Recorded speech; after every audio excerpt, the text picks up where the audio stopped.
start if you want now. I'm going to do a quick introduction. Yeah. So welcome everyone to this here. Getting started with FreeBSD with Roller Angel. My name is Alex. I'm going to be your moderator today. I work in Academica. I'm a software developer in Academica. So what is Academica for those of you who don't know? Academica is a digital academy with presence in all Latin America. We want to empower people in order for them to be protagonists of the changes in the world. So that's why we offer careers, really short careers, 7 months, that are full stack web development, UX UI design, data science, front-end web design. All of them are 100% online, but with weekly encounters live, and you have a mentor that is going to guide you and help you. So if you're interested in studying with us, or if you want to be a mentor, you can look for it in our social media, or you can just enter academica.com. Just a few announcements. In order for everyone to be able to enjoy this, prepare your settings, make it comfortable without interruption, without noise, so you can hear our speaker. Your mic will be muted by default. This is important. So if you have any questions, you can write them in the chat, and I'm going to give let Angel Roller know. Or you can use the raise your hand feature that we have in the chat. This workshop is being live transmitted on YouTube, and it's being recorded. So if you really want to see it again, you can. Don't worry. If you can, try to turn your camera on so Roller doesn't feel like he's speaking to the vast nothingness. It's more fun to know that you're speaking with people, and try to enjoy, participate, and learn with others. That's what we do in Nerdearla. So let's talk about Roller. Roller Angel spends most of his time helping people learn how to accomplish their goals using technology. He's an avid BSD user and Pythonista who enjoys learning all the amazing things he can do with BSD and Python to solve issues. He's a firm believer that one can learn anything they wish to set their mind to. He's getting more involved in contributing to open source projects in his spare time, and he uses BSD and Python to help him learn more about the computers and to assist him with his many side projects and help him automate and manage various aspects of his life. So, without more introduction, I leave you with our gold star speaker. Hello, my name is Roller Angel, and today we're going to talk about FreeBSD.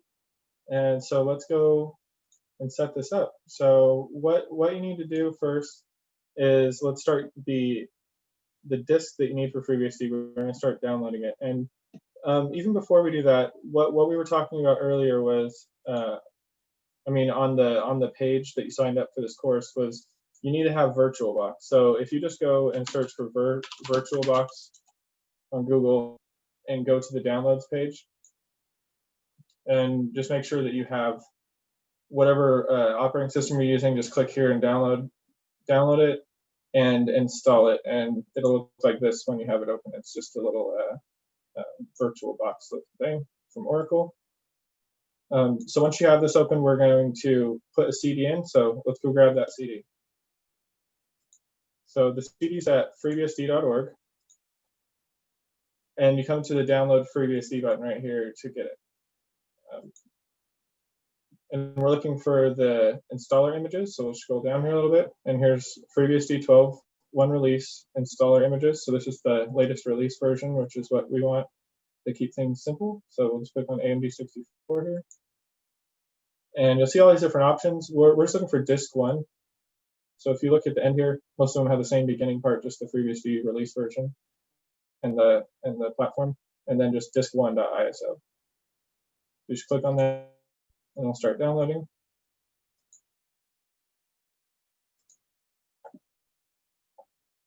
So once you have that downloaded, then we can move on to the next part.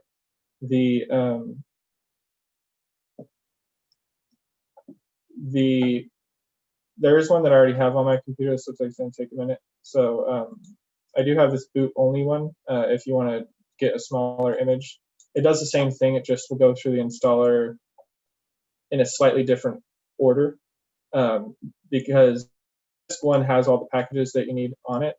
The boot only is missing some packages to make it smaller, and then it'll just download them from the internet. So either way works. So if you want to download this boot only one, that's fine. We can go through this next part. pretty much the same thing. So we're going to come over here and just click on New on VirtualBox and start typing FreeBSD for the name. And then you can add something like the name of the conference if you wanted to remember that that's when you first created this. Make sure it says BSD in the type and then 64-bit on the version here. And we'll go to next. And then on the recommended memory size, you'll see there's this green bar here. Depending on your computer, this number will be different where the green bar is. So just try and keep this. We're probably just going to put like 2 gigs of RAM in here. So try and keep it in the green. Definitely don't go in the orange or red. And if it's way to the left here in the green, then you can run a few of these machines at the same time if you wanted to. Just keep that in mind. All the defaults are fine for this next part. So we're just going to hit create to create a virtual hard disk. It's going to choose the default one. That's fine. Push next. And dynamically allocated means it's not going to take up this much space on your. So we'll click next, and then it'll show you how much space. It's not going to take up this much space on your computer right away.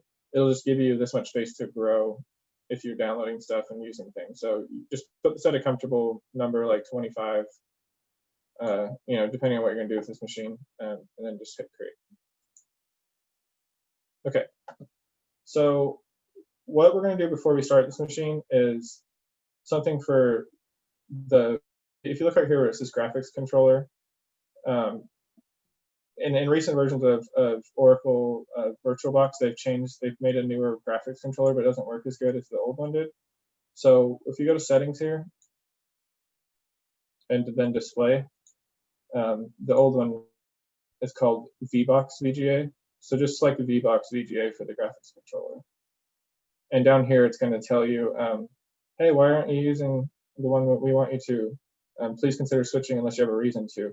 We have a reason to.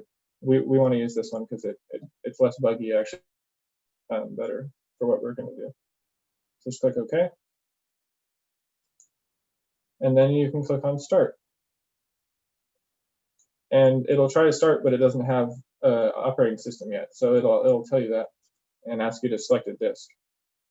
So if you look here, it won't be selected right away. You'll have to click on this little choose virtual optical disk file. So when you click on that, then you click on add here, and you can pick a file off your computer. So if I go here, it looks like it's still downloading. What do we got? 2 minutes left on this. So I'll go through and show you the disk one. I could skip it and do the boot only, but the order is slightly different. It might throw you off. I just didn't want you to have to wait so long. So maybe we will. The only thing that's different is the network will come up first. So I'll just show you that with the network part. So I have mine in documents, the one I use all the time. So I'm going to use this boot only one. And then choose. And now it should show it here. FreeBSD release, boot only, and once you've selected that, should let you click start. Hold on.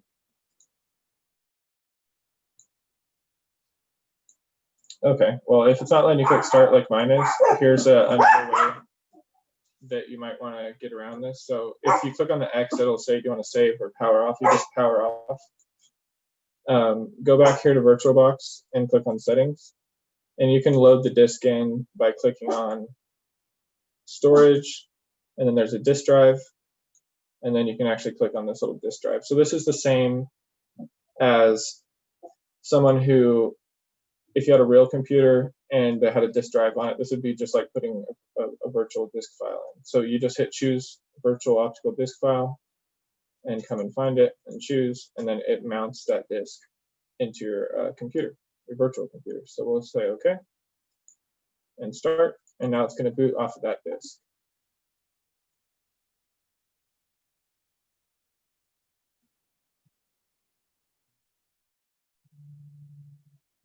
Okay, so this is the FreeBSD.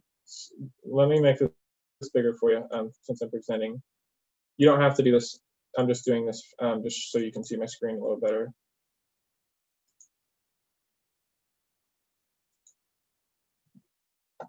Well, once once we get FreeBSD installed, we'll show you how to get a desktop system installed so that you can actually see everything a little bit bigger than just this console.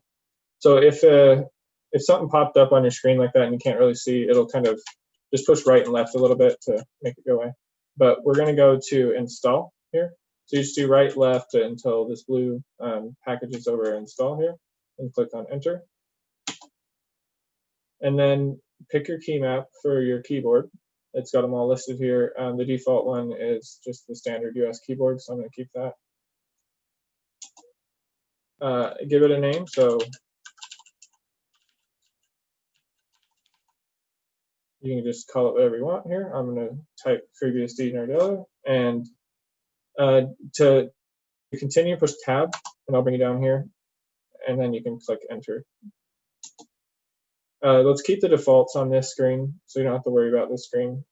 Just push enter, and this is what you get with the boot only. Boot only says, hey, we're missing some installation files. Can we go get them from the internet?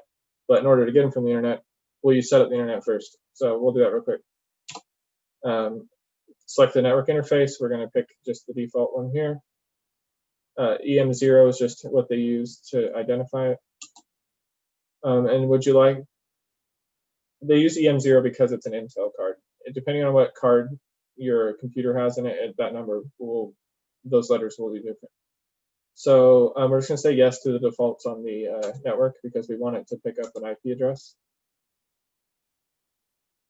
And keep in mind that this IP address is going to come, if you look right here, so the one thing you need to keep in mind is when you're using VirtualBox, see how I have my mouse now? When I click in here, it takes my mouse away because it needs to use my mouse and keyboard to control the computer that we're emulating. But if we want to go back to our regular computer, you just have to use the right control key, and then you'll be able to see your you'll see this come back here. Okay. And I'll show you down here. It tells you down here, if you're not in the scaled mode, if you're just in the regular mode like I showed you, down here in the corner it says what your the host key is. So mine's right control. So when I click in here, my keyboard and mouse is now taken up by this thing. But when I click right control, now my keyboard and mouse is now I have my mouse back and I can use my regular computer, right? So I just wanted to make sure you understand that. And then the other thing is the networking part. When we had this in the settings here, the default network is just going to give you an IP address. It's just going to make the internet work. It's not going to give you an IP address on the same network as your computer is, as your host computer. So if you wanted it to be on the same network as your host computer, you can change this to bridged adapter, and that'll actually give you an IP address that's the same as the one that's on your local LAN if you wanted to do that. But you don't have to do that. I was just showing you. Okay, so let's go back and move on to the next part. Okay, so to finish with this screen, you just push tab and then OK for enter. We're going to pick the FreeBSD main site because this will figure out what server is closest to you and then just use it automatically. We'll set OK. And this partitioning screen. So here's how you set up your hard drive on FreeBSD. And by default, you can use this UFS or ZFS. We're going to use ZFS. So you click enter down here.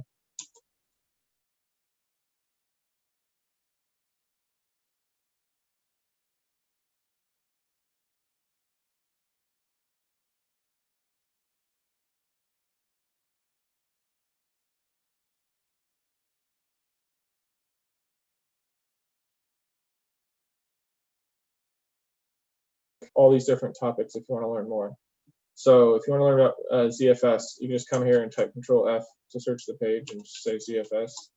And look here, here's the ZFS file system, a quick start guide. It tells you all about it. So if you're more familiar with ZFS, then this next screen, these different options on this screen will make more sense to you. But if you're brand new, it's fine. You're just going to use Stripe. No redundancy, just a regular. We just want to install ZFS on a hard drive. So we're just going to say OK. And to select the hard drive, use the space bar. So when you use space bar, it turns on and off the selection key here. So let's make sure it's on. And now we have Stripe with one disk. I'm going to come down here and give it a name. So you can call this whatever you want.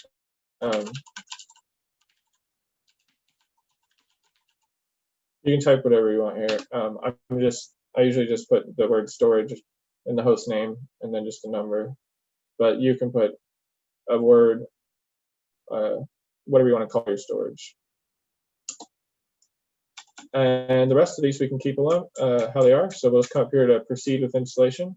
Choose enter there. And it's going to tell you, okay, we're erasing this hard drive. Are you sure you want to do that? Yes. That's how we're going to get the operating system installed. Okay, so now it's going to go and grab the pieces that it needs and then start building the operating system. Yeah, so fetching is just a term FreeBSD uses for downloading. There's even a command called fetch, which you can use to download things straight on the command line. So that's what it's doing right now. It's just going to fetch those files that it was missing because we didn't do disk one. I did boot only.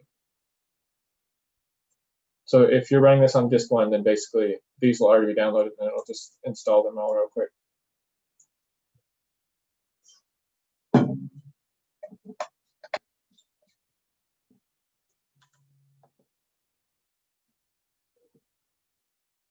And also just to let you know, notes from today's, well, not just today's workshop, but I do have notes that I'll share with you on this when I get to the end here. That way, if you have questions you want to follow along later, you can check out our notes. Cool, so this shouldn't take too much longer. It's just going to grab those files and we should be good.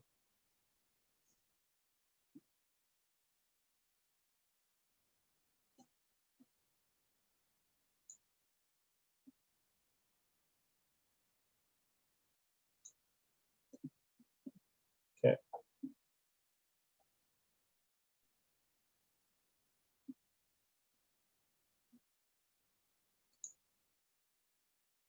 Well, here's the, just while we're waiting for that to finish, if you come up here on the handbook, we're probably going to be, let's see, right here. So installing FreeBSD, this is basically what we're going with. We're going through these different steps here, so you can see this is all written down so that you can follow along and understand what all the different options are. Even the how to do disk space that we were doing and everything. So it's all here. That's so great about the handbook is it's really good I mean, anytime you have a question, you can just come here and see exactly what you're missing. See we're on fetch distributions files. Here it is. So depending on, this is telling you about the boot only media that we're using because it has to actually download the files. But yeah, this is what we're waiting for here. Almost done. And then we can move on.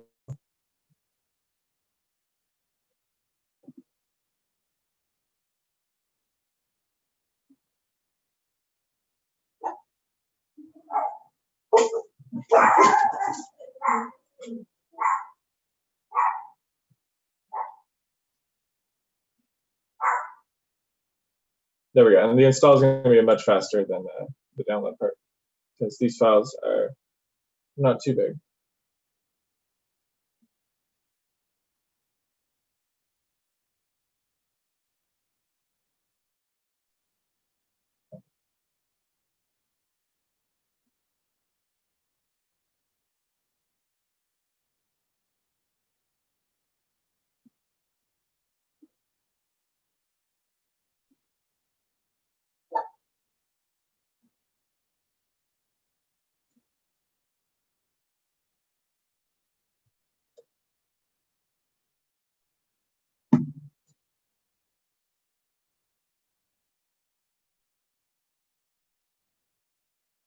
All right, so we're almost done there.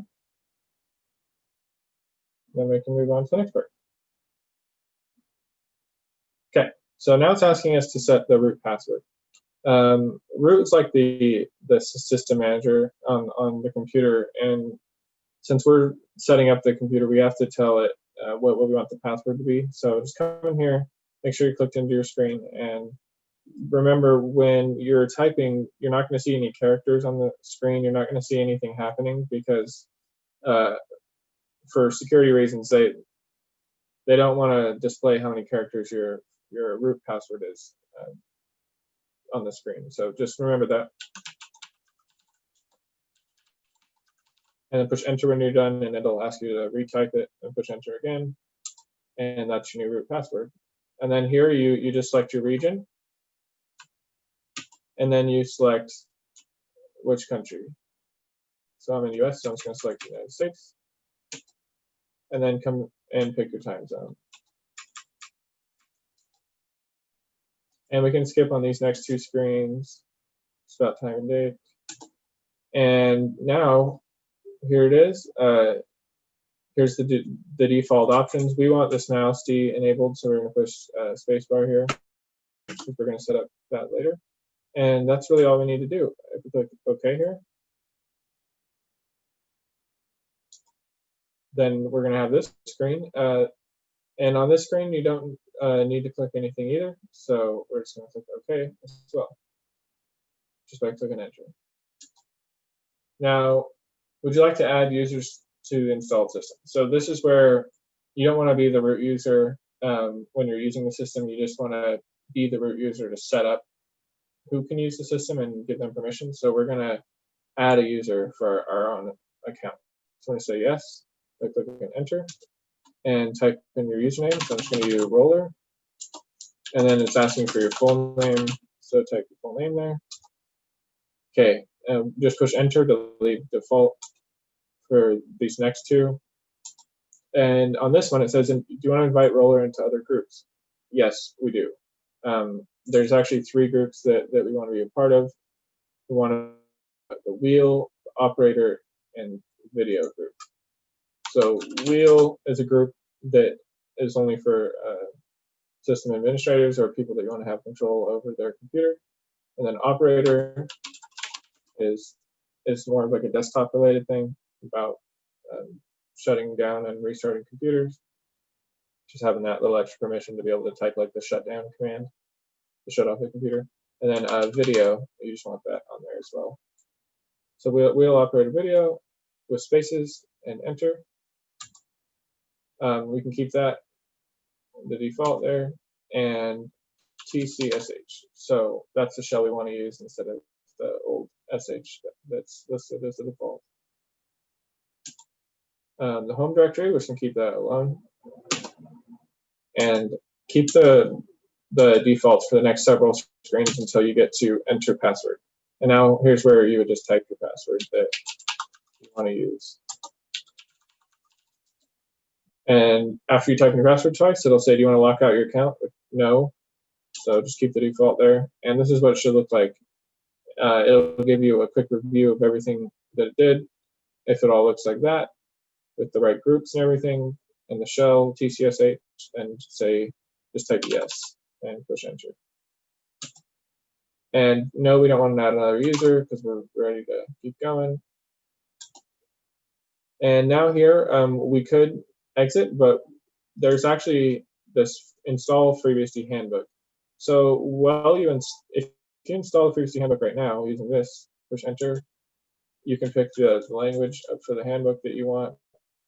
Just remember, use spacebar to select and deselect. So I'm going to keep it with the English one for me, but push enter. And the thing with this handbook, installing it like this, is instead of having to go on a web browser and pull up this documentation, you can actually access it without the internet once this is downloaded anytime in the future that you want to read the handbook. If you're on an airplane or if you're someplace out and about with your vehicle and you want to get in the handbook, you can still access it. And I'll show you how to access it once we get a little further along.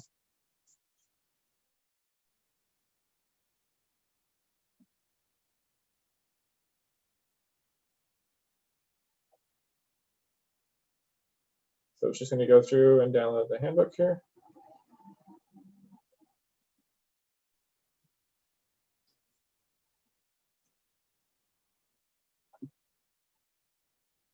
Okay, and then after we get the handbook installed, then we're going to move on to turning the, basically this is the last part of the installer. So we're done installing FreeBSD. We've set up our user account. We've set up our hard drive. We're ready to go. So if we click on exit here, push enter to exit, and it's saying the installation is now finished. Would you like to open the shell and type any commands? We're going to say yes. If we say no, the computer will reboot itself. The installer's disk is still on the computer, so the computer will start off the installer disk, and you'll be back to installing FreeBSD again. So instead, we're going to say yes, we want to make modifications. And the modification we want to make is to shut down the computer. And the -P stands for power off, because the shutdown command can do more than just shut down. If you read the manual, so remember, when you want to learn about commands on FreeBSD, you type man, and it shows you a manual. So you can say shut down, and it'll tell you, hey, this is for turning the computer off at a certain time, and tell you a little bit about it. And the -P flag is the system is halted and the power is turned off. So that's a good one to use. So what we're going to do, just use, this is called a pager. And you'll notice that, if you use spacebar, it'll bounce you one page at a time. You can, use your arrow keys or page up, page down to move around in these. To exit, you just push Q to quit it. And then if your screen still has stuff on it and you want to make it go away, you can either type clear, or if you push the control key, hold down control and push L, and it'll clean up your screen for you. So anyways, we're just going to type shut down, power off, and then when do we want to power off? You can either put like in 1 minute, in 20 minutes, or you can just say now. That's just a keyword. So we're just going to say shut down now, and the computer will turn off.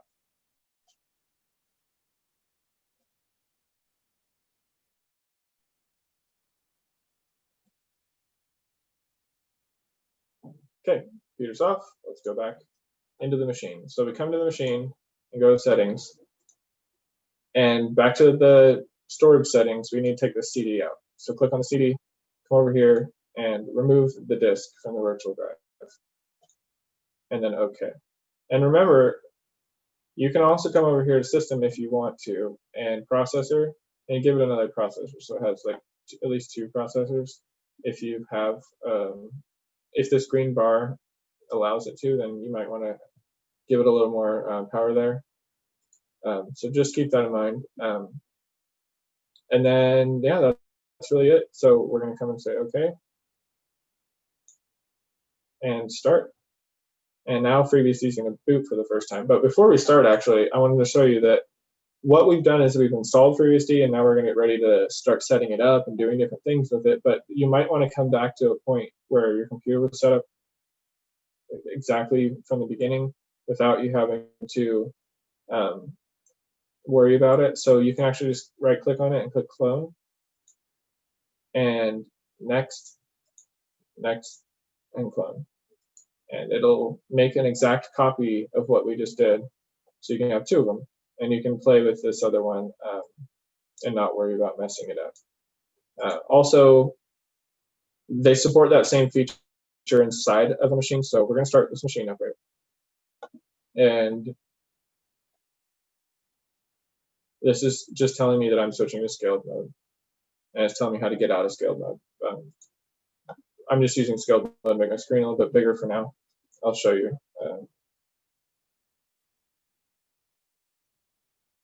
Yes, and also scaled mode takes all the options away that you might want to use. So if you're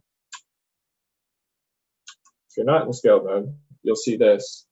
And what you can do in VirtualBox is you can click on machine, take snapshot at any time, and then you can go back in time. So it's just a way of letting you save, like if you ever used a game emulator, they're the best, because when you're emulating a video game, so instead of playing the game on like a Super Nintendo itself, the real one, if you play it inside of a Super Nintendo emulator, you can do the same thing. So you can get to like the bad guy and save snapshot, and then go and try and fight him. If you die, you just restore snapshot and go and try again. And the system doesn't know any different, because the snapshot thing literally takes like a you can give it a name like fresh install or something. It'll literally take the machine from wherever you were. So if I log in and I created a file, so touch is a command to create a file. So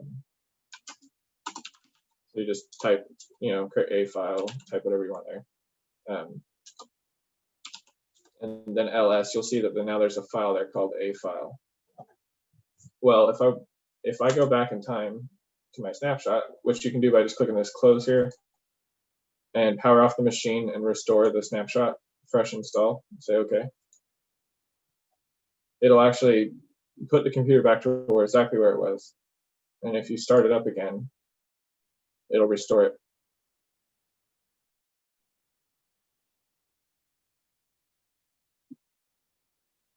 And that file that we put there doesn't exist anymore.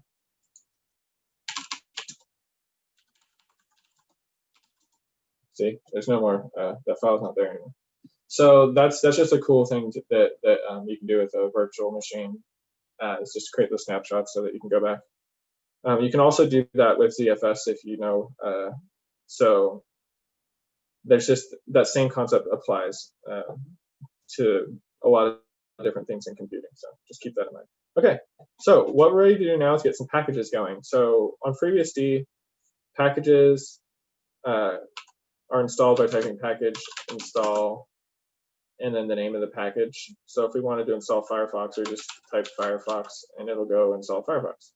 Well, whenever you install something, like I'll just show you this real quick. So there's this command called tree. So when you install something, it'll actually go look for it, find it, tell you how much kilobytes it's going to be right here to download it, and then, or however big the file is, and then would you like to proceed, yes or no? And you have to type Y to say yes. So that can get annoying, saying yes a lot. So what you can actually do is you can type, and this is what I'll just show you. You can actually type package install and put the Y flag. And so if it gets to the point where it's going to ask a question like, do you want to do this? It'll just say yes. That's how you tell it, just say yes. So that just real quick, that tree command is kind of a cool way to show you inside of a folder. If you type in the name of a folder after tree, maybe just like I'll do my home folder, roller, you'll see what's in there. So there's no folders or directories in my home folder for roller, but tree will just kind of show you what's in a file and just give you like a tree structure for that file system. So if we did something like that, you can see that there's like a temp folder in there, and it just shows you what's in all the different folders, so you can move around. And you'll notice that you can't go back up, right? Scrolling the mouse wheel is not letting you go back up. So if you want to go back up, you can click pause break on your keyboard if your keyboard has that key still. I've got this old style keyboard. It's the keyboard that's got all these regular keys on it. So the pause break button, if you push it, you can actually start going up. Just use your arrow keys or the page up key, and you can see what was shown on the screen earlier. So that's something cool to keep in mind if you ever wanted to. And then unpause break and you're back down to the bottom. Okay, so let's go on with some packages. So Control L, remember, or clear. You type clear, or you just type Control L. That wipes your screen, so you can keep on going. So package install, we're going to get several different packages here. So we're going to do, the package is called xorg. That's how you get a display working. It's one of the requirements. You need xorg if you want to set up like a desktop. And then we're going to get sudo. We want to get xfce. We're going to get Sakura. Sakura is like a terminal that you can use. Then for VirtualBox, it has support for FreeBSD. So if you just type VirtualBox OSE additions, then you're ready to go with that plugin. There's just a few steps that we'll need to take. Firefox, and then type Vim. Vim is a text editor. I'll show you how that works in a minute. So we're just going to hit enter, and it'll go and it'll grab all those packages and one at a time. And So we'll just give this a moment. This might take a second here, so feel free to get a drink or something. Because, yeah, waiting for package download might just take a couple minutes. It looks like it's going pretty decent speed, which is good. But there's 370 packages. They're not all huge, but some of them, see, it'll tell you like 488 megabytes is going to be downloaded. And these are all compressed files, so when they extract, it's going to take up about 2 gigs or more space. So this is a nice feature of package to tell you. Just make sure you've got that much space to work with, and you're good to go.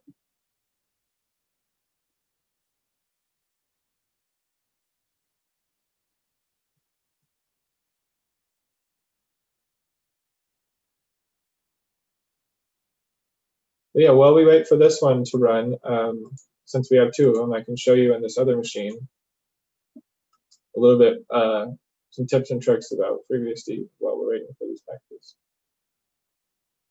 So I want to get out of scaled mode on this one. I guess I can keep it in scaled mode. I just want to make it a little smaller so we can. I'm going to keep that one in the background going so I can see it. And then I'm going to keep this one just right over here so we can learn some other stuff.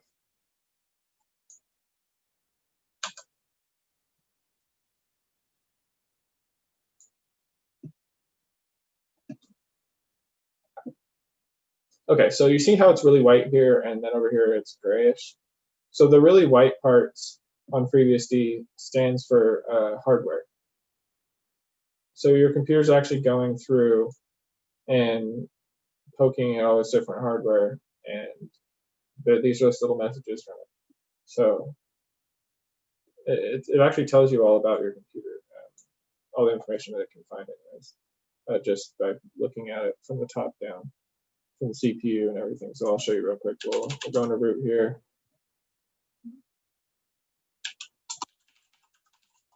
And then we'll do that pause break.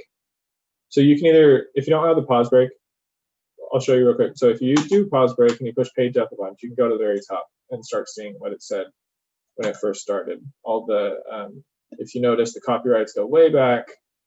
You know, BSD's been around a long time. And then it'll start telling you, hey, look at this. The CPU is Intel i5. That's interesting. And it just starts telling you the different features that it supports, and then how much memory that this computer is given, and all kinds of stuff.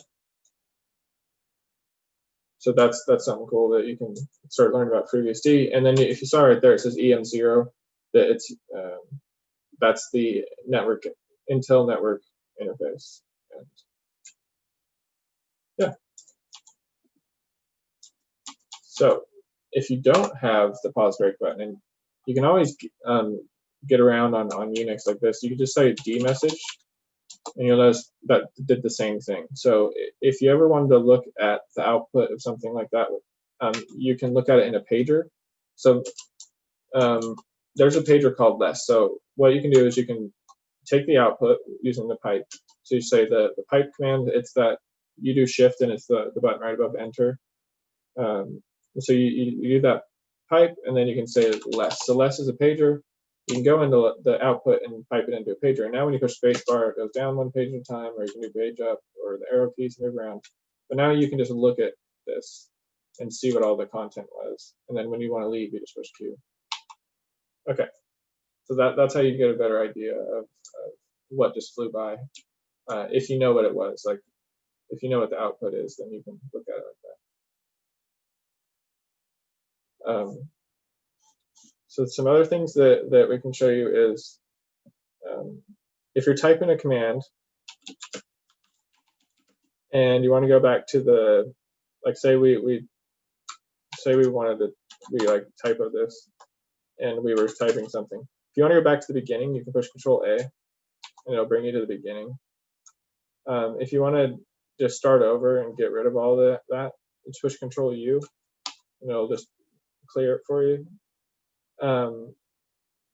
The other things that you can do here are that are pretty cool are like if you push up, it'll show you a command that you typed last. and you keep pushing up, and it'll go through your history of what you've been typing.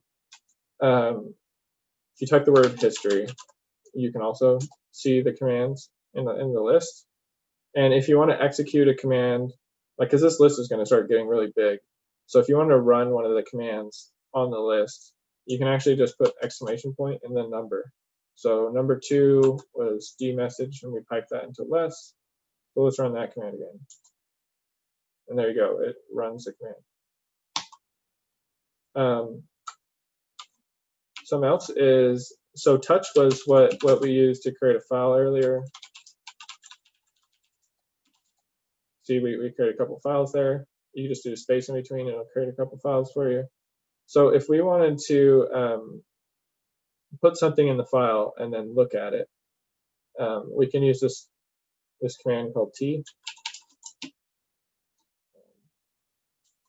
T is a command that does something like this. It'll take some output. So if you wanted to take the contents of a file, so let's put something in the file first. So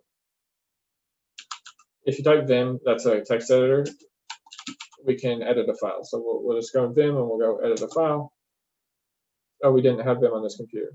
Okay, FreeBSD comes with VI by default, and so I'm just going to run VI instead of vim just to show you about it. But if you notice earlier, we typed a file, right? I want to type the exact same thing again. I could just tell the computer, use the same thing I typed last time, but do it with this command. So I just say exclamation point $, and that's what that means. It means put a file there, because that's what was there last time. Okay, so it opened it up. Let me put some text in here. You push I to start typing. That changes you to the insert mode, so you can start typing in VI. And say, this is some text in a file. And to save, you push escape to get out of visual mode. And then you can do a colon, a W, and a Q. That'll write and quit. That's one way. Another way to write with Vim is you can say, or VI. Vim is VI improved. So it's basically the same program, but it does a couple different. It's a little bit nicer. You can. It's just newer. So it has more features. So you type VI and then another file. And this is the other way you can get out. So you push I to start typing and say, this is text in another file. And if you push escape, the easiest way to exit Vim actually is just do 2 capital Z's. So you push escape so that you're in the visual mode, and then you just type capital V, saves it, and quits. So 2 capital Z's and you're out. That's just like that. So that's a real easy way to get out of Vim. So something else you can do. So if you type cat, that'll show the contents of something. So if you want to see what was in the file, you say cat a file, and it'll spit out. That's the text that, this is some text in the file. And then cat another file, and it does that. Well, if you want to run a command, and then if that command worked, and then you want it to run another command, you can chain commands together by typing cat a file, then 2 ampersands, and then cat another file. Push enter, and it runs both the commands, right? So you don't have to do the double ampersand. That just means if the file actually, if this command succeeded, then do this one. Otherwise, this one's not going to happen if this one didn't work. So like if this was like the wrong name, right? Because there is no a file 1. It's not going to run the text out of another file. But if you wanted it to, you can tell it to do that as well. So you just take the 2 ampersands out and just put a semicolon, and it'll run both commands. It won't make one command depend on the other one. So that's how you would do that. These are things that start to come in handy when you're writing automation scripts or different things where you want something to happen. This is an easy way to chain everything together and make it all run at once. And it looks like we're getting close up. So let's go check back over here and see how we're doing. So once it's done fetching, all the files, then it'll do the install. So it looks like we're 3 files away from the install, and there we go. So checking integrity, what this means is each one of those files has a signature that they use, like a checksum, using a command. They run on the contents of the file. Since they're all text files, you can just run a command on it, and it'll give you an output, a signature for that specific amount of text or whatever's in that file. So if it downloaded the file and the signature didn't match what it has in the list of what the text should be, then it won't download. It won't use the corrupted version. It'll go get another version. So that's just a way of them knowing that we're installing the same, the one that the developer put on the server. And you'll notice that the extract install on this is going a lot quicker. So I'll just go back to this other machine we had, and let's turn it off. And remember, to turn it off, you just type the shutdown. And you'll start to learn that there is a quicker command. You can type in -6 to do a reboot, or -0 to do a shutdown. That's just a quick tip. If you wanted to shut down the computer quickly, you just type in -0 and it turns off.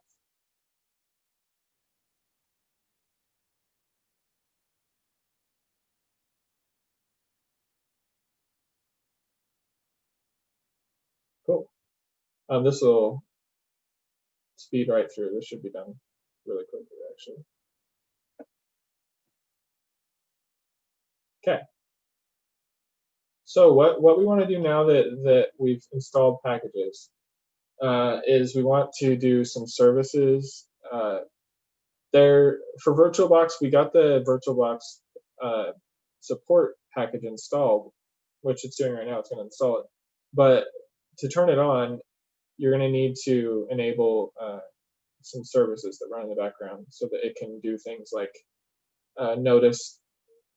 Right now, we're doing the thing where when you click in here, it captures your mouse.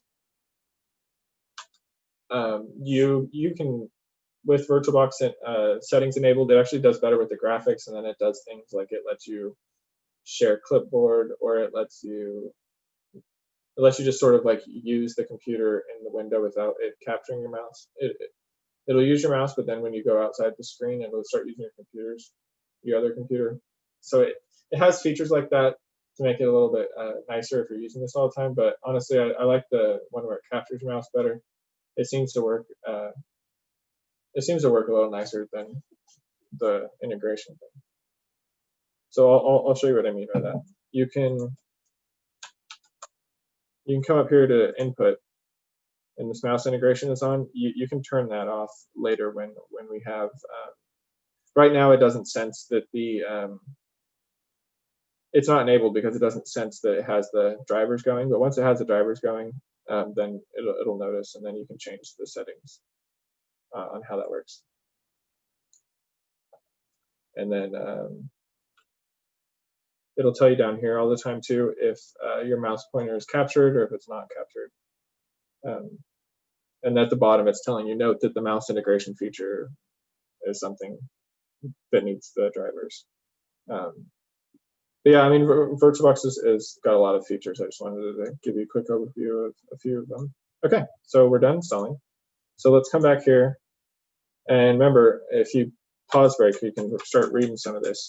If you don't have a pause break, or you want to know how to get back to this information, I'll show you. So we definitely want this information from VirtualBox guest OSE editions. So if for some reason we missed the output, like the rest of this is fine. We don't need to. I mean, if you read it, you'll notice it's not game changer. It's not telling you have to do anything. It's just telling you what you could do if you wanted to make some changes in some of these software. But the VirtualBox one is telling you definitely do this. So the way that you get that to come back, right? So say package. So I'm going to clear my screen. If you say package info and you put a capital D as a flag, then you can say the name of the package, and it'll tell you that description that it showed when it installed. that's the name of the package. And when we type that, it tells you what, exactly what it said when it finished installing, which is what we want. So here we go. So do exactly what it says here. It's asking us to edit a file, right? So there's this file in here. Now that we have Vim, we can use Vim. It's called rc.conf. This file set, when we did the installer, it set some values in here to get the computer going, like the host name and how do we want the internet set up, and did we want to do the mouse, D, and ZFS. And anyways, so the output from the command was telling us to add two lines to this file, but there's an easier way. Since editing this file is something you're going to do a lot, we're just going to do escape and then the :Q to quit out of here. So since you edit a file a lot, what you might want to do instead is use this command called sysrc. That's a command that goes and adds a line to the file for you. So you just type VBox guest enable equals yes, and it'll go and put that line in the file, and it'll do the special quotes and everything. Like if you look at it now, it's VBox underscore get VBox guest underscore enable, but you've got these quotes around it. So you don't have to type it with the quotes when you use the sysrc command. Let's go up a little bit, and you'll see there was I want to run this package info command again, right? But it was a couple ups. I had to push up a few times to find it. But in my mind, I already knew, like I just ran that package info command. So if I wanted to tell the computer, like I remember I ran the package command like recently, and it was the last time I ran it, I did like the package info thing. So can you run the package command for me with the whatever I did last? You just put exclamation point and type that, and it'll do that for you. So, and then remember, you can also just type history and say what number was that package info command? 13. Okay, exclamation point 13. It'll run that, so we can read it. So anyway, so let's do sysrc VBox service enable equals yes with no quotes because we're using sysrc. And we're already in the group wheel, but if you wanted to, it's telling you make sure you put them in the group wheel. If you want to see who's in the group wheel, you could just say pw group show wheel, and it'll show you who's in the group wheel. So it's just showing you there's a roller and roots in there. Okay, so what we want to do now is we want to give permission to my account roller to actually use the sudo command. And if you look at man sudo or sudo, it's a super user do command. It basically just means execute the command as another user. It's usually what you would want people to use to become root, so that if they need to do root actions on the server, they don't have to log in as root. They can sudo in, and that leaves a record. You can check and see who has been logging into root, like what username, instead of just anonymous root logged in, right? And then you don't have to share your root password. You can just give people access by adding them to the group wheel. But so that's the easier way to set it up, so that we want anybody who's in the group wheel to have sudo access. So we have to tell the computer that. So to tell sudo how to do that, you go to the sudo configuration file. Sudo's something that has a special command called vi sudo, which will bring you right to the configuration file, so you don't have to go find it. So if you type vi sudo, enter, it'll actually just bring you directly into this sudoers file. And if you look at the very bottom of the screen here, it says, okay, this sudoers file is in user local etc sudoers. That's where the file is going to go. So what you do is when you're in this file, in VI you can search with // so you type // and you'll notice at the bottom there's a little // and now we can do a search. So we're searching for wheel. We push enter. The first result is exactly what we wanted. So what we want to do is, bear with me, just try this out. Push J, 0, XX, and 2 capital Z's. ZZ. Okay, what we just typed was J0XXZZ. What that mean was J lets you go down one, 0 goes to the beginning of the line, X deletes a character, X deletes a character, these two save and quit. So if you want to learn more about Vim and how that works, I'll show you a quick way to learn. And also just notice that uncomment to allow members of group wheel to execute any command. So these are, when they put a hash in front of something, that they usually just, the config file will ignore it. So when you take the hash out, now it's going to say, okay, anybody in the group, that's how they do group with this percent group wheel has all the permissions on whatever program, so they can run their program. They can become a sudo. So if you wanted to learn more about it, you just type vim tutor. Anytime you have some time on a plane or when you're out and about in your vehicle or something, if you want to run vim tutor, there you go. You type vim tutor and you start reading, and it's telling you make sure your caps lock key is not depressed and press the J key enough times. So it starts teaching you how to use Vim by walking you through it. So you just do J, and it's like, oh, look, you can move the cursor up, down, left, and right like this. And then you can, they teach you how to exit. They teach you everything that you'd want to know how to do, how to delete things. They teach you how to do it by just walking you through, go and correct this and fix whatever the mistakes are, right? And then you start learning how to do things like you can change a whole word just by typing like change this word, like take this word and change it, or you're like delete this word or delete 2 words, and you can start learning how to do all that fun stuff. And when you want to leave Vim, you just remember it's just Q, and you can do an exclamation point if you didn't want to save any of your changes. Okay, so what we've done is we've set up the account so that it can do root user things. The next thing we need to do is just set up the desktop. So how we do that is we type sysrc. There's a dbus command. So dbus came with xorg. I'll show you some of the things it does. So if we want it enabled, but it's not running yet, so we need to turn it on. So we type service dbus start. And since it's enabled, if we were to just init 6 or shut down the computer or just type reboot the computer, it'll turn on when the computer turns on because it's enabled. But if we can also just type start to turn it on right now. So dbus has this this random generation command. So if you'll notice, none of these, 8E2303, all these are coming out as a different number, a long string thing here. So what we can do is we can take the output of this, and instead of looking at it, we can just send it into a file, Etsy machine ID. And then if we cat that file, we'll see that's, it's not going to change. That's given us a random identifier for this machine. So that's what we wanted to do there. And just remember, when you're typing commands, since I knew that file was there, I just, I knew it started with an M and it was in Etsy. You can push tab and it'll start showing you what's in a folder. You can also just push, if you want to see, so if I want to see what was in the Etsy directory, usually I'd have to come over here and type ls Etsy.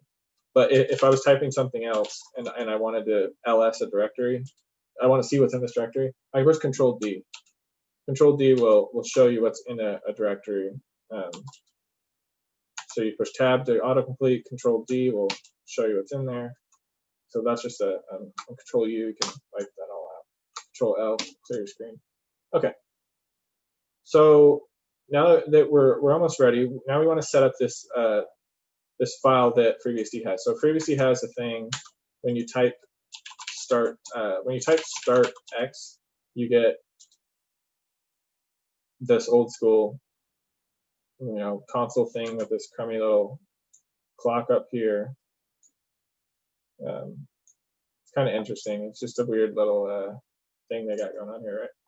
So what we can do is we can actually get a more modern day looking desktop. So we can. I push Control Alt F1. So remember, you push Alt F2, F3, and it'll show you on these different terminals all the way back to F1 is the original teletype terminal that we're typing on. So that's how you get back here, and then I push Control C to cancel. So if you look right here, you see that stands for Control C. So when I put Control C, it dropped this and quit out the script. So we want it when we type Start X for it to do something else. So let me show you how to do that. So if we leave here, push Control D to drop the shell. You could also just type that word log out and it will log you out. So we want to log in now as our regular user. But before we do that, we want to, we just got our VirtualBox and everything installed and enabled, but we didn't turn it on. So if we just reboot the computer real quick, it'll turn all that on. So let's log back in as root real quick and just say reboot. Also, we can test this. Since we're in the operator group, we should be able to log in as a regular user, actually, and type reboot. And that should work too. Okay. You could also just use the shut. I think it's the operator group only lets you use the shutdown command, but the shutdown command I think has a reboot flag on it. Or you just type in it 6, but I don't think it'll let you run that either. Yeah. So if you look at man shutdown real quick, I think it's -R, but let's just check it out. The system is rebooted. Yep, it's -R. So instead of -P, just say shutdown -R now. And you can do that with only just being in the group. Otherwise, we could have just typed sudo, and then that would have given us the permission. But I just wanted to show you that you still do, as a regular user in the operator group, you still do have permission to run the shutdown command. Just the other commands are not available without using the super user privilege.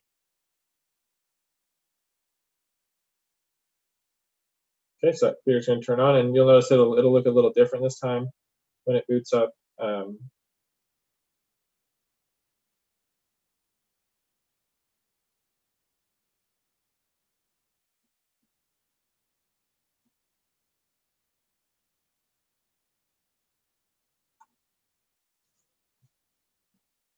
Like right here, this is where it's starting to, some of those zeros at the very top was from VirtualBox. Okay, so log in. Okay, and now if we just need to make a file. So when we type startx, it's going to run that crummy startx. If we want it to run the xfce, which is the desktop, so I don't know if this has the manual page. No, it doesn't. But you can say package info xfce to see what it is. It'll tell you it's a xfce desktop environment. So to get it going, it has this .xinit.rc, which it's a file that's in your home directory, which I'll show you. This home directory is where we are right now. We're in user home roller.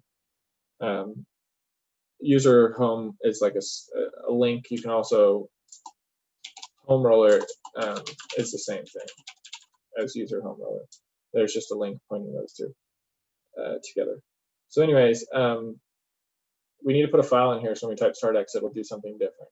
So we can actually get that file from user local etc xdg xfce4, and then it should be in here called xinit.rc.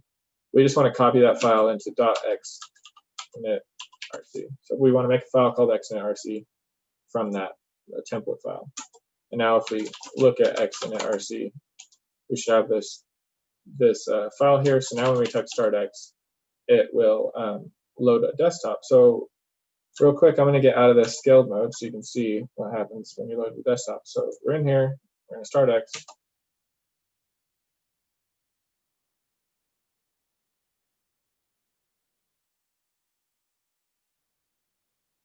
And it should start you up a little desktop, and give it a second and it should come fill the screen up.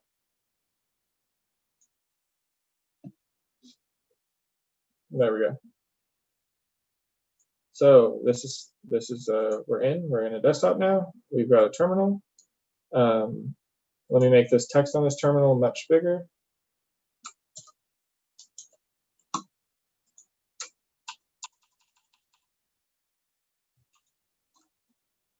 Okay. And now we can come here to applications, go to internet, click on Firefox. And we've got a web browser. We can come to,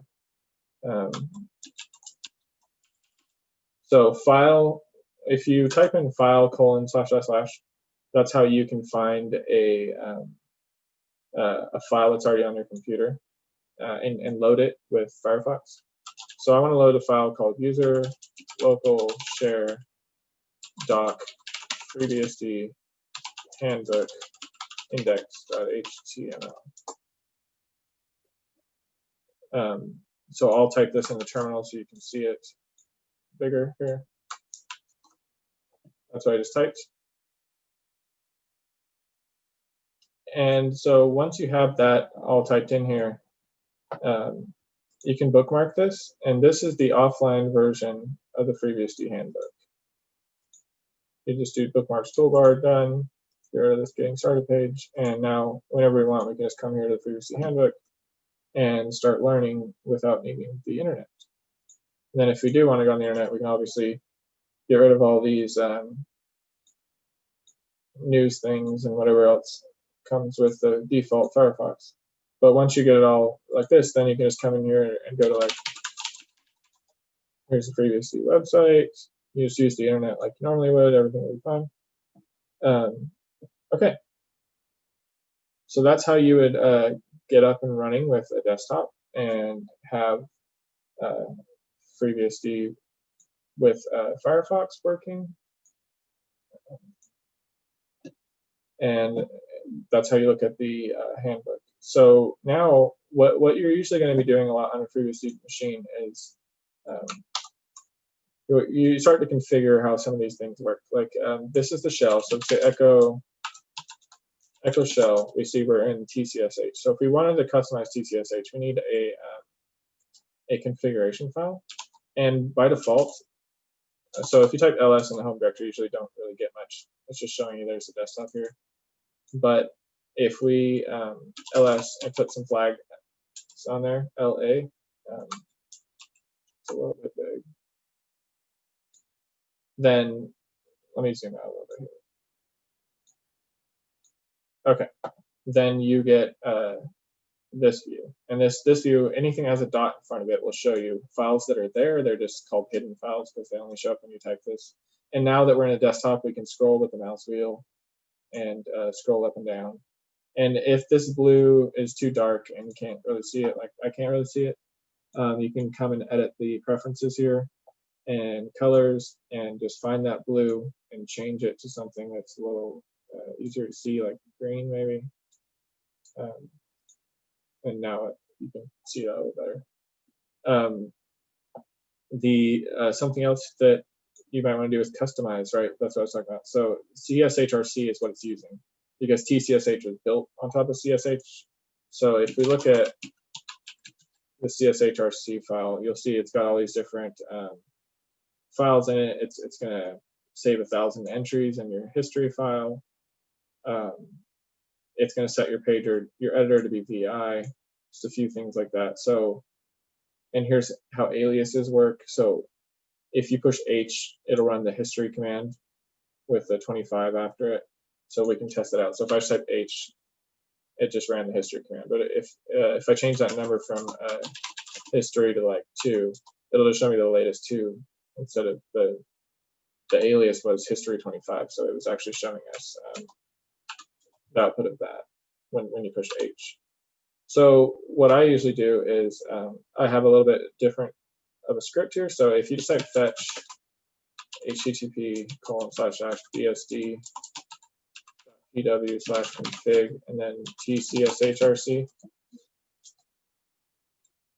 you should be able to get the one for TCSH and then change this, push up and change this to vimrc as well. and then make a directory called vim temp. And we're going to move these configuration files into place. So if we just move tcshrc to .tcshrc, then that'll be installed. And then we move vimrc to .vimrc, and that'll be installed. So when we quit out of here, Control D, and we come back, now it's running a different configuration. So you can see how it's using red and orange. It's kind of hard to see in this, so we can change that by typing .tcshrc with vim. And now you'll see in here that I put all these different colors at the top here for you, so you can pick the color that you like. You would just come over here to the word and change it to be a different color. So I'll change that from red to green, and we'll change this from yellow to white. And you'll notice that I set the history to very long, a bunch of 9s, because I don't want you to ever lose your history. Having your history around is great to see what you've been typing. And so let's save that up. And now you'll notice that our history is now being saved to this .tcsh history file. So it started over now, and now it's at 2. The old history, I think, was in a .history file. So yeah, so the history up until now was saved here, but now it's going to save way more entries in this tcshrc history, which hasn't showed up yet because we hadn't left and then came back. But you see, we leave and come back, and now there's the tcshrc history was written. So just remember, if you want your history to save, you need to exit out of the shell properly, just by just make sure you're not running something and then you quit. Like if you were running like top command to like read something and then you quit like this, and then came back. Okay, well, it still has top on the command, which is good. But every once in a while, when I'm doing like Python stuff, sometimes if I kill it out, it won't remember what it was doing. It won't put it in my history. So just try and make sure you close these out right, and then you should be fine. Okay, so what we usually do now, now that we've got different colors, and I'll give you a little introduction to how some of this is working. We'll look real quick at the vimrc just to show you. We created this vim temp folder because Vim makes all these little backup files, and it can start to look weird when there's little files sitting around. Let me see if there's anything in there already. Yeah, see, so since we opened our CSHRC file, it left this little backup file behind. So I just put them all into its own little folder, so we don't have to deal with those showing up in our file system and us wondering what the heck they are. And then this Colo slate here, that's just the color scheme. So if you look in the Vim documentation, there's a bunch of different color schemes that you can use. So when you're actually editing a file, it's got these different colors. These come from the color scheme. So you can have a different color scheme and completely change the way this looks. Okay. So next thing is, let's try logging in sudo. So to log in sudo, you log in sudo interactive mode, which is just like logging in as root. So you just push the -i flag on the end there, and that'll tell it that you want it to be in this interactive shell where you're editing, where you're acting as root. So now that we're in, something we want to run is called FreeBSD update. So if you type which FreeBSD update, you can see this is a command. It's in the sbin, which is like a super user. That's usually where programs that you want the root user to be using. So if you want to see what this is, you can just type vim FreeBSD update in that folder. You can always highlight things, and if you have a regular mouse with mouse wheel, you can click on the mouse wheel to shoot that down there. Oops, I missed the. Well, let's just do Control U, Vim, and then highlight that and click the middle mouse wheel. You could also just copy and then paste if you want to do it that way. So we'll go into this, and you can see this is a script. So at the top you see a shebang, and it's just saying it's going to use this shell, and it's going to go through. They call this a shebang for some reason. But you go through the different things in this file, and it'll update the system. But what I wanted to show you is somewhere in here is the value of pager. So it's going to use this thing called less as a pager that we were using earlier. So whenever it has some output to show you, it will, right here, pager equals user bin less. So if it wants to show you, usually when you're updating your system, it's like, oh, here's all these files that we updated, but it doesn't fit on the screen, so it'll show you one page at a time. If you don't want to read that or be stopped by it, then you can just type, you can set that environment variable by typing env. So say we want the environment, the pager to actually be cat. So cat just spits out everything without slowing it down. So it'll just do that. So we'll say FreeBSD update fetch install. So we want to fetch FreeBSD, then we want to install it. So if we type that, you could also just type FreeBSD update fetch install, and when it gets to the part where it's showing you all the files, which I'll point it out here in a second, it'll just ask you to continue. You can push Q to continue a few times to get through the different screens. But that's why I like to just change the value of pager in the environment, because then we don't have to get hung up and type Q a few times. And also, it does this automatically if you're running it inside something like Ansible. If you're just running the FreeBSD update fetch install command from like an automation program, it'll signal to the computer that this is not an interactive shell, so don't try and prompt me for anything.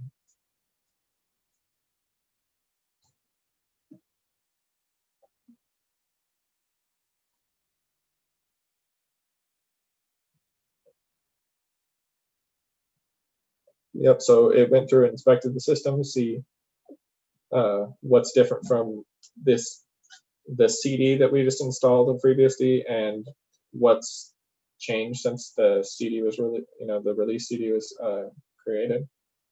So there you go, 530 different patches.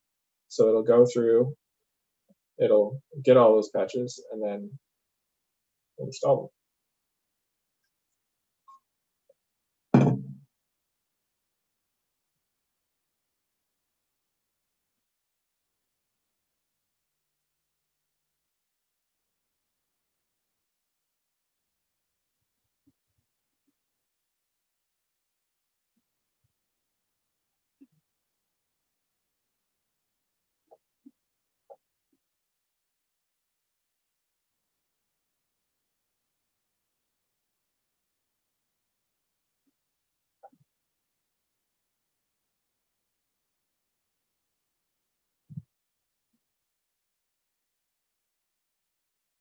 All right, and now it's downloaded them all, and it's just going to apply them all.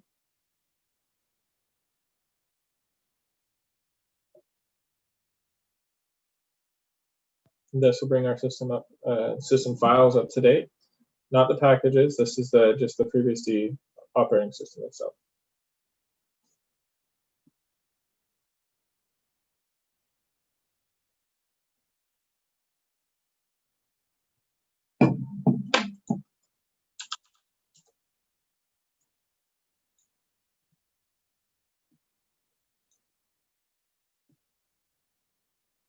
Okay. So it's almost done here, applying patches. Let's use that.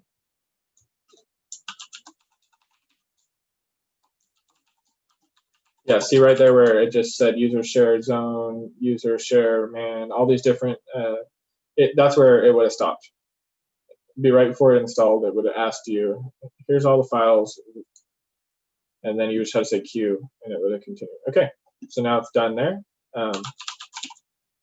We are getting our machine to the point now where it's up to date, but now we want to update the packages. So the packages, you just type package update, and then that'll get the latest updates to your package. But then you can also package upgrade to upgrade any installed packages if there are any. And I always do the -y in case it asks me yes or no. I want to say yes, I would like to upgrade. So that's what I put in there. Okay. So next thing, we can cut out of here. So sudo looks like it's working. We were able to set up our environment here.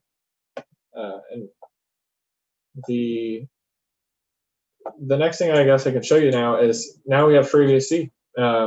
This is what we usually use it for. You can always, even if you're in this environment, you can do Control Alt and F1, and you can see this is back to the original console that we had. Alt F2 takes you to the other ones. When you run startx, it usually runs it on Alt F9. So just remember, you're not stuck in this desktop environment. It's just an add-on. So it's something that you're doing. So say this freezes. You don't have to turn off your computer, like actually shut it down and then turn it back on again. The way that you do that on VirtualBox, like by pulling the cable, basically, is you push this and you just power off the machine with no restore or anything, just straight up power off. That takes the power, like, and just turns it off. Like that's if it was frozen, that's what you would want to do to get out. But the cool thing about FreeBSD is if your desktop environment freezes, you just Control Alt F1 and come back out here. And you can just quit out of this with Control C. And then you can start the desktop again with Start X. So that's always fun that you're able to do that. The thing I was talking about earlier with the mouse integration, if we restart this, it should come back. I think this was just let me see.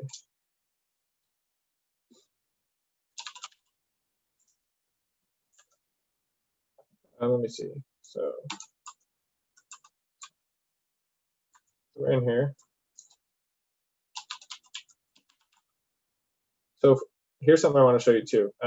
I'll make this bigger though, since I'm on the console. So this will happen a lot, so I just wanted you to know this. So say I know I'm a regular user, but I wanted to type init 0, or I want to type some command that, oh, I forgot to type sudo, my bad.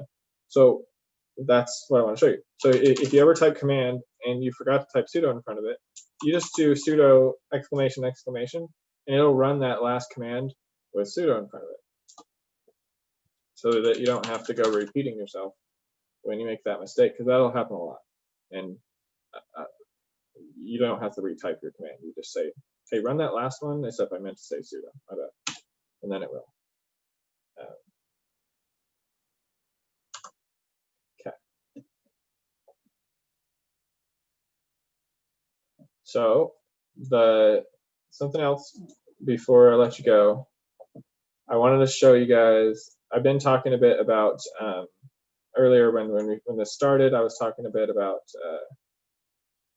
Python on FreeBSD and how easy it is. So just wanted to show you how to get your Python working.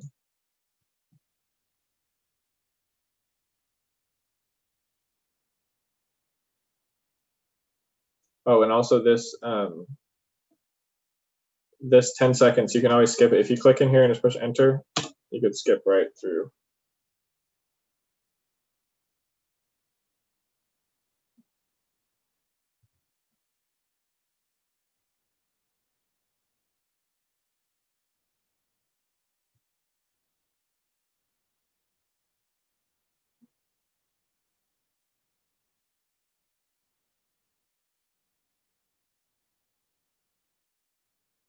Okay. So first thing I'm going to do is log in as my regular user.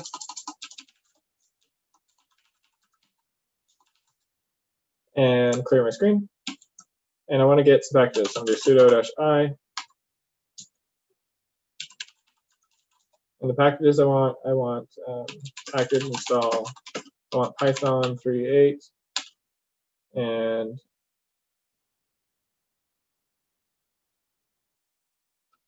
you just push enter there, it'll grab Python.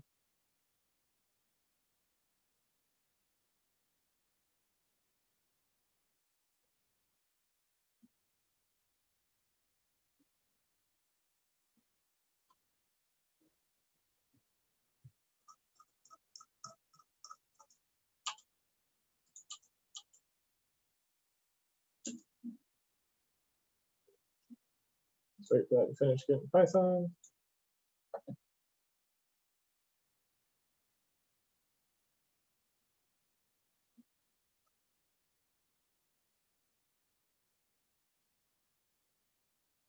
Okay. So what we can do is we can come back once we have Python installed. Just remember on FreeBSD, if you need SQLite or Tkinter or one of these, that's how you'd have to package install that as well. But yeah, to set it up, you would just make sure that pip is installed. So you say sudo -H Python 3.8. There's a module called ensure pip. So we should run that. That'll make sure that it's got the pip module installed, and then you just want the main one. So run this one more time. This is just what you just for setting up the main Python on the system. The first time you don't have to do this again. So install and do upgrade pip and setup.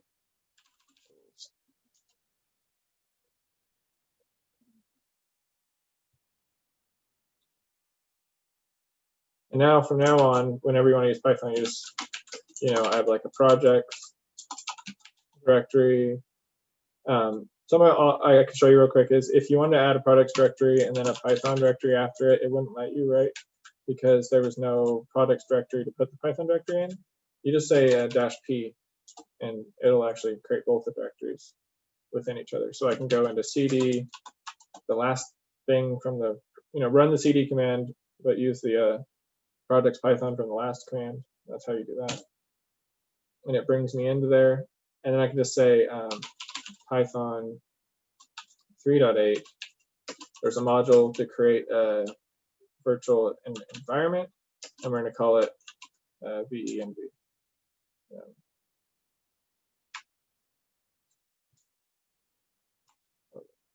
Python.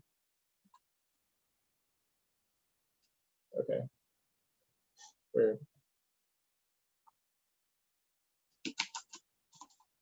So look, let's see, within user local bin P.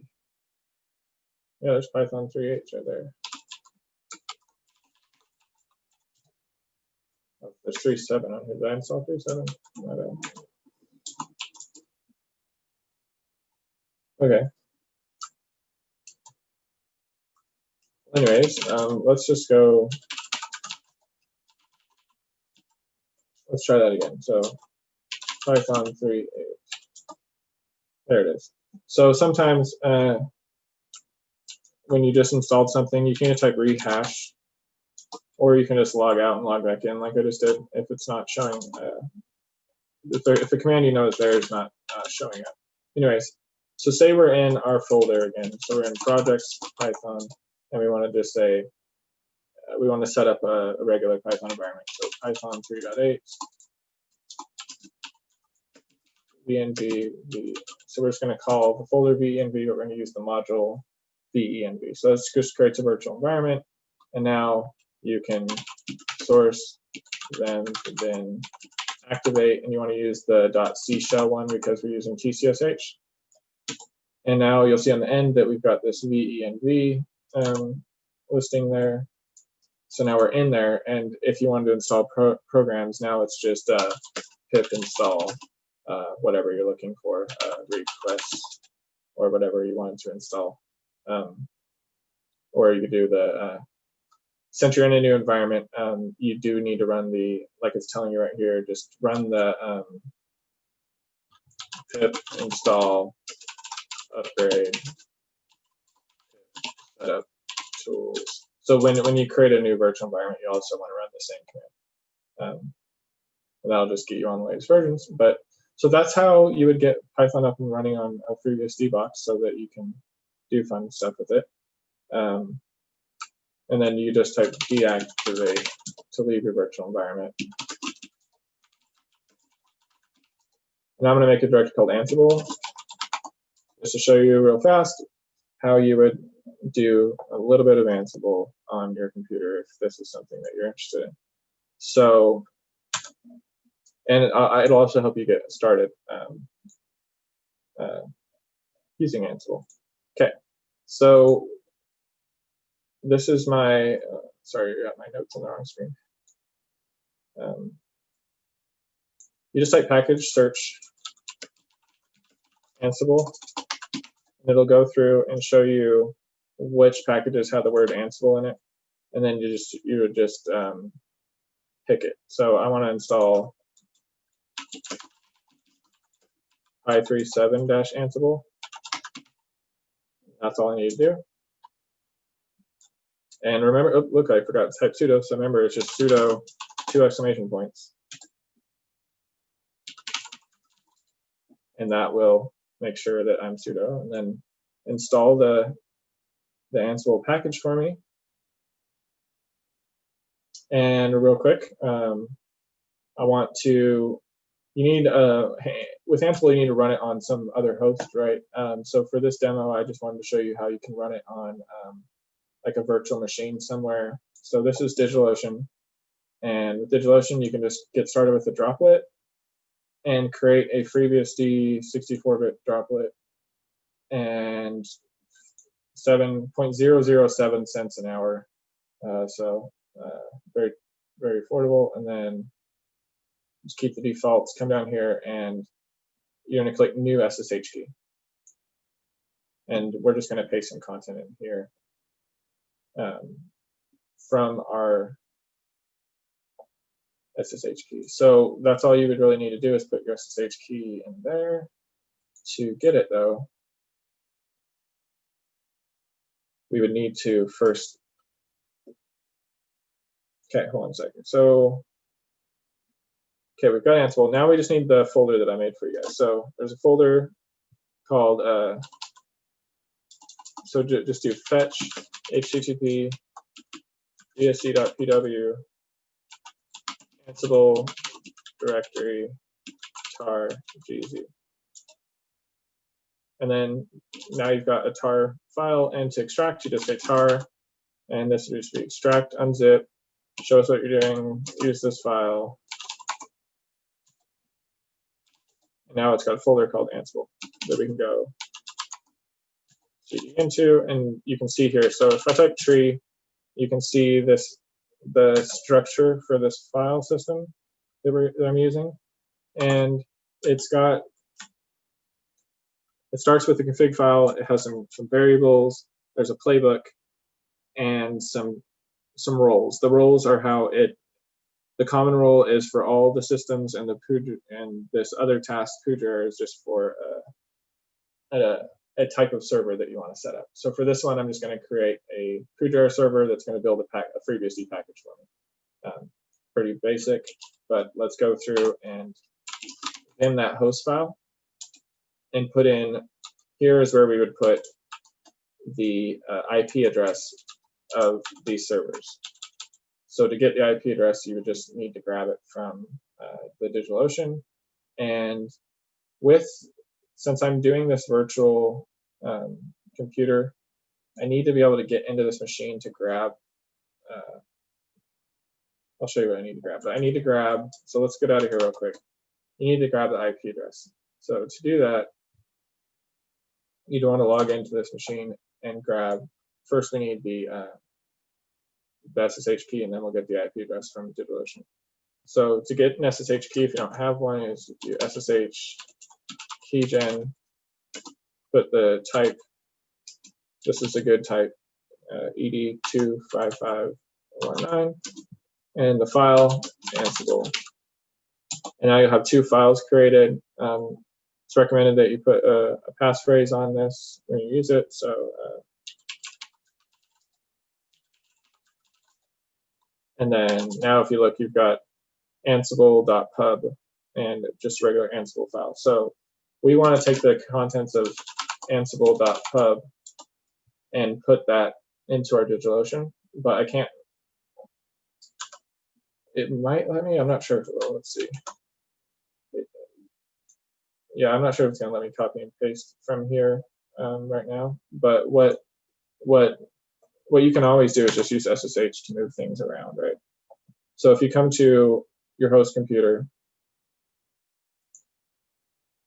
you can type in the IP address of your computer and SSH into it. But if your computer is, I'm just going to type sudo init 0 to turn the computer off. If your computer is on the VirtualBox NAT network, you're not going to be able to talk to it from outside. So I want to be able to talk to my computer from my host machine. So what I do is go to settings, network, and change that to bridge adapter. Now it's going to use my wireless card, and it's going to let FreeBSD get an IP address from my router.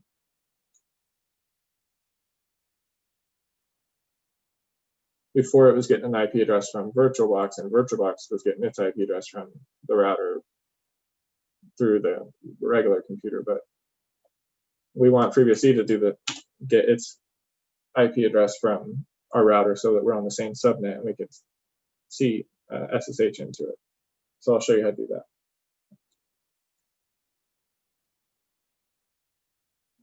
Okay, so coming back here, I'm going to make this bigger for you.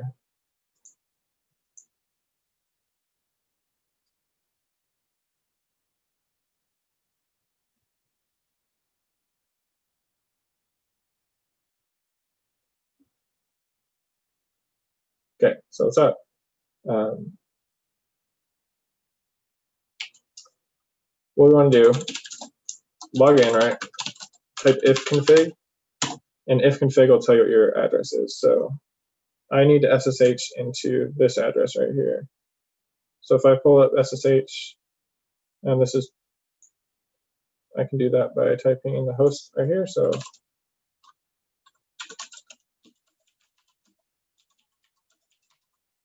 port 22, open. It's going to say, hey, we've never seen this server before. Here's the key fingerprint. Do you trust this? Yes. I'm going to log in as Roller. And the password. Okay, so now that I'm in, now I can just say cat projects, Ansible, and then the Ansible.pub. There was a smaller Ansible, sorry, Ansible, and then it was Ansible.pub. And remember, if you don't know what's in here, you can just do the Control D thing, and it'll show you, oh yeah, Ansible. Okay, so now that that's spit out, I can just copy this. I'll try and copy it from a Windows machine. I don't know how successful that's going to be. Right, how do you copy from here? Anyways, that's one way to get it out. If it's not going to work, like this copy doesn't seem to be letting me grab anything, you can also use this. There's a WinSCP command. So SCP is like a SFTP. It just lets you copy files, really. It lets you see exactly what's going on when you're trying to copy something. So I'll just show you real quick. If I try and log in, Roller, now I can come into projects, Ansible.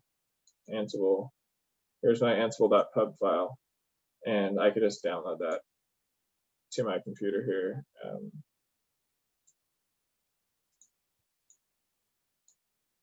There, and now I can just open it with a normal text editor like PyCharm or Vim. I've got Vim on here too. I just use that. Okay, so you have Vim. Now we could just open the file. In Vim, you can open the file by, like if you have the graphical Vim, you can open it like this. You can also just type O and then start typing for where the file is. So :O is how you would open something. But anyways, to copy the clipboard, V, go to the end of the line with a $, and then it's quote plus Y. Let me see if that works. Let's go try it. So we'll go to DigitalOcean, we'll paste that in there. Yeah, so all I did was in VI, you can type the quotes, the plus, and then Y when you have something selected, and it'll yank it to the clipboard. And you select by pushing escape. So escape, and then you would type V, and then you would just use your regular like arrow, JKL, and move around. or you can go to the end of a selection. If you're already at the beginning of a line, you can just go to the end of the line with $sign. Okay, and then you would just go like that to copy your clipboard. Okay. Anyways, so we're in. We're just going to say Ansible key, add SSH key, right? So once you have your SSH key, you can just come down here and create your droplet, and it'll let you give it a name. But I'm just going to keep the name normal because I want to speed through this real quick. Okay, so you've got a droplet. It should only take like 10 seconds, or I think it's 55 seconds to be exact, but once it comes up, then we'll have an IP address. Once you have an IP address, we can come over here and we can edit the file called host. So type vim host, you're in your host file.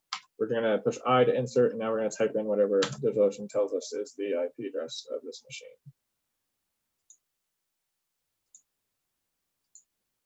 So there it is. So you just get the IP address and type it in. So it's 161, 35, 122, 154. And to copy a line, you just go YY and then P. DD delete the line. So I wanted to copy that, paste it, 2 capital Z's, it's saved. And yeah, that's really the big thing that we wanted to do. This command, my playbook uses a command called synchronize in Ansible, which requires that you have rsync installed. So by default, the DigitalOcean droplet will have rsync, but so we can check that. We can just check that real quick. So to add SSH, you use SSH agent, and you tell it what shell you're using. So I'm using TCSH. Now, once SSH agent has been activated, then you can just go SSH add and give it the name of your SSH key, which this one was just called Ansible. And now it's going to ask us for our password that we use for the key. I'm going to put that in there. And now we're ready to use our SSH key. So to use it, we just SSH FreeBSD into the directory, and that was the 161. So 161, 35, 122, 154. So are you sure you want to connect to this machine? Yes. So we're in on the machine, and if you just look at user local bin rsync, it's already got it, right? So we'll just exit out of that machine with Control D. Now we're back to our regular machine, and to get rsync on here, we just say sudo package install rsync. And rsync is a program that takes remote directories and syncs them. So if we just look real fast, in my roles directory, I have a Pujara role, which is a building server thing that builds packages for FreeBSD. And if you look in the Pujara documentation here, it'll show you that I want it to run the synchronize command, which relies on Ansible. And I want it to pull a directory from my FreeBSD server on DigitalOcean, which this is where the directory is. And I want the destination to just put all this files into this packages folder on my computer.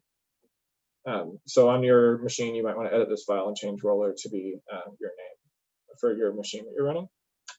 And then just real quick, so the way you'd run an Ansible playbook is just say Ansible. So since I already have the SSH key in my SSH agent, type env, you can see the SSH agent ID right here. So my SSH agent's running. So since it's already running, I can just actually just say Ansible playbook and put a couple V's in there, and then just say the name of the playbook, and that'll run it.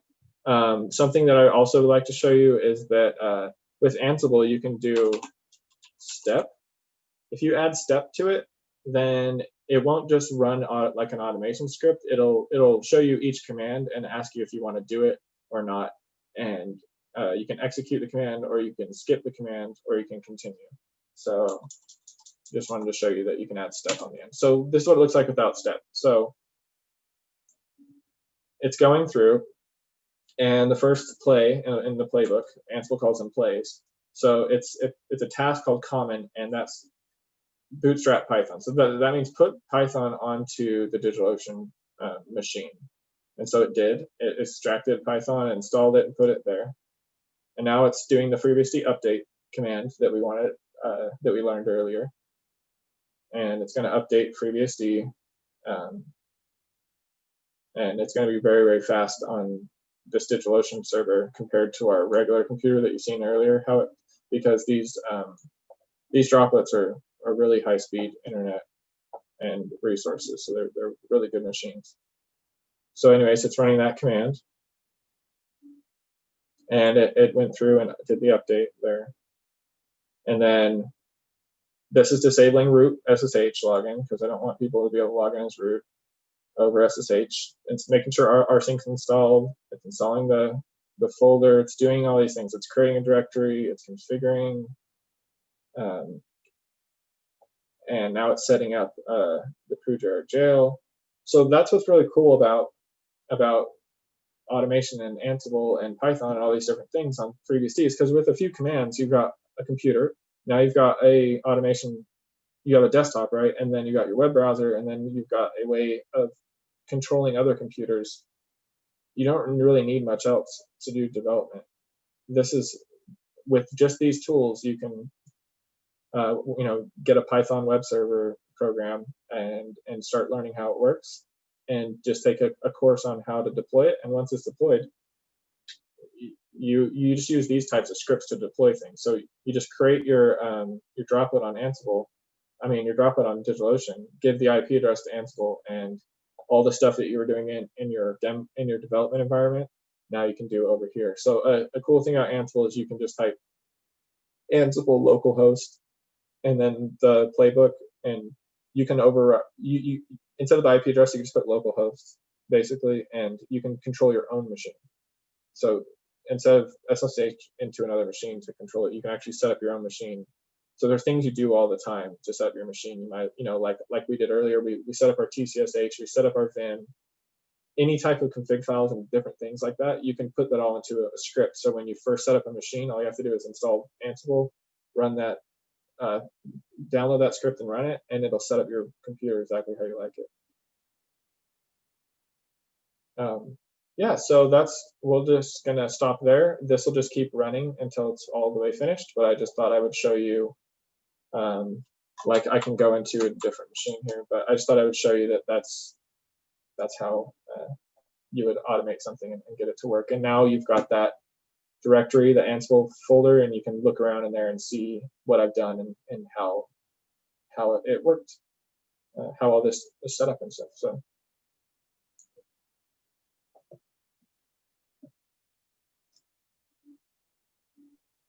Well, thank you very much, Roller.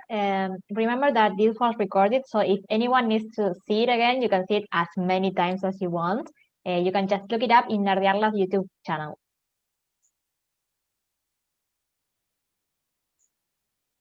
Okay?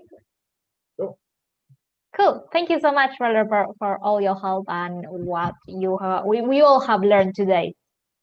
Right. Yeah. You're welcome. I'm glad to show everybody. Oh, the notes. So all the notes are available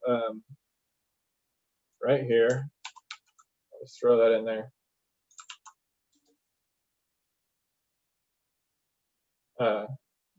And there's even more in there than I show you here. But most of everything I showed you is there, plus some extra stuff.